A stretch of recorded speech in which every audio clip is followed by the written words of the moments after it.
ଅଜା ତୁମେ କୁହ ତୁମ ଘର କେମିତି ଲାଗିଲା? ଭଲ ଲାଗିଲା। ଆଉ ମୋତେ ଟିକେ ରୁମ୍ ଦେଖିବ ନା କେଡ଼େ କାହା ରୁମ୍ ଦେଖାଉନା ଟିକେ ମୋତେ, ମୁଁ ଜାଣିନାହିଁ କିଛି।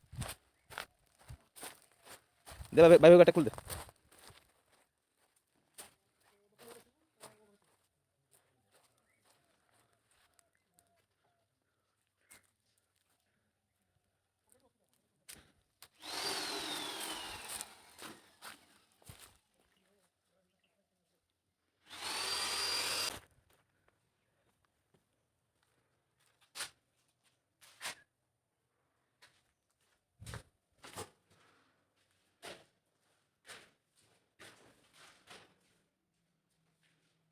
ଅଜା ତୁମେ କୁହ ତୁମ ଘର କେମିତି ଲାଗିଲା? ଭଲ ଲାଗିଲା। ଆଉ ମୋତେ ଟିକେ ରୁମ୍ ଦେଖିବ ନା କେଡ଼େ କାହା ରୁମ୍ ଦେଖାଉନା ଟିକେ ମୋତେ, ମୁଁ ଜାଣିନାହିଁ କିଛି। ମୋ ରୁମ୍ କେଟା? ହଁ ହଁ ଆଚ୍ଛା ଆଉ ତୋର ଡ୍ରେସିଂ ଟେବୁଲଟା ଏଇଟା ଯାହା ସୁରକ୍ଷିତ ରଖିବୁ, ନହେଲେ ସେଇଟା ରହିବୁ। ପାଇଖାନାକୁ ଟିକେ ରାସ୍ତା ଦରକାର, ଜଣେ ଲୋକ ଯିବ ହେଇଯିବ ତ? ହଉ ତାପରେ ଆଉ କାହା ରୁମ୍ ଟେ ଦେଖ। ବାବା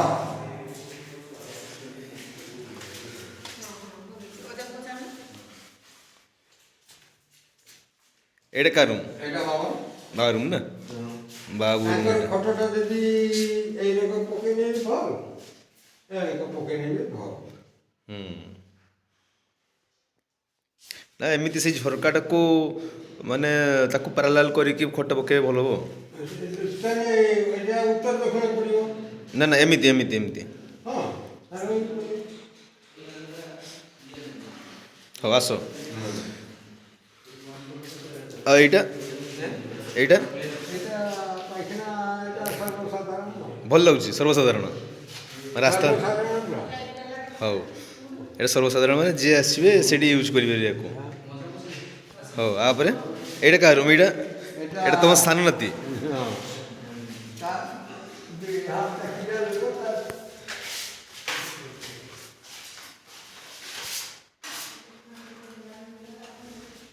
ହଉ ତାପରେ ଏଇଟା ହେଉଛି ଡାଇନିଂ ହଲ୍।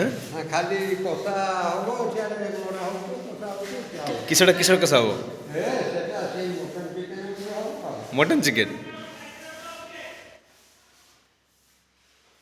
ଆଚ୍ଛା ସୁରଜ କୁମାର ଦାସ, ତମେ ଟିକେ କୁହ ତମ ଘର ମାନେ ଏବେ କେମିତି ଲାଗୁଛି? ଆଉ କଲର୍ ପାଇଁ ତମେ କେତେ ଦିନ ୱେଟ୍ କରୁଛ? କେତେ ଶୀଘ୍ର କଲର୍ ହେବା ଦରକାର?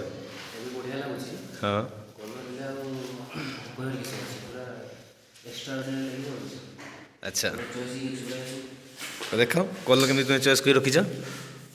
ଦେଖାଉଛି ହେଲା, ଏଇଟା ଜେନେରାଲ୍ କଲର୍ଟା ରହିବ। ମାନେ ଦୋକାନୀମାନଙ୍କ ବେପାର ବଢ଼ିଗଲା, ଦେଖିବ ତୁମେ ନିଜ ମୋବାଇଲରେ ସବୁ କଲର୍ ଚୁଜ୍ କରିଦେଇଛ ଏବେ।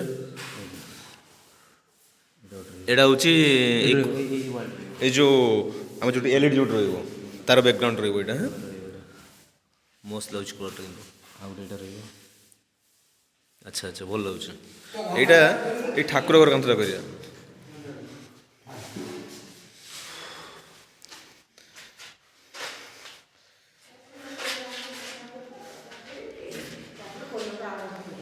ହଁ ବୋଉ ତୁମେ କୁହ ତମ ରୋଷେଇ ରୁମ୍ଟା କେମିତି ହେଇଛି?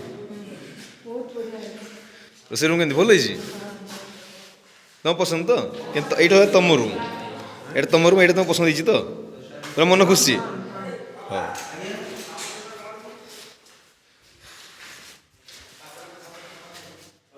ଏଇଟା ଏଇଟା ହେଉଛି ସିଟ୍ ଆଉଟ୍।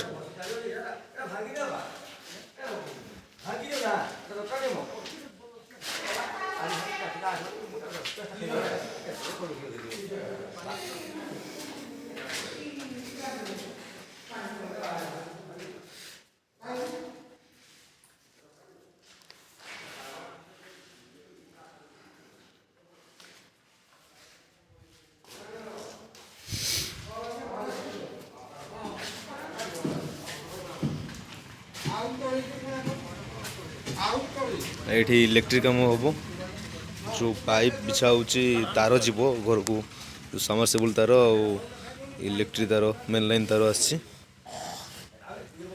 ଏ ତାରଟା ବିଛୁଛନ୍ତି ଆମ ପ୍ରିୟ ଗୁଡୁ ଭାଇ।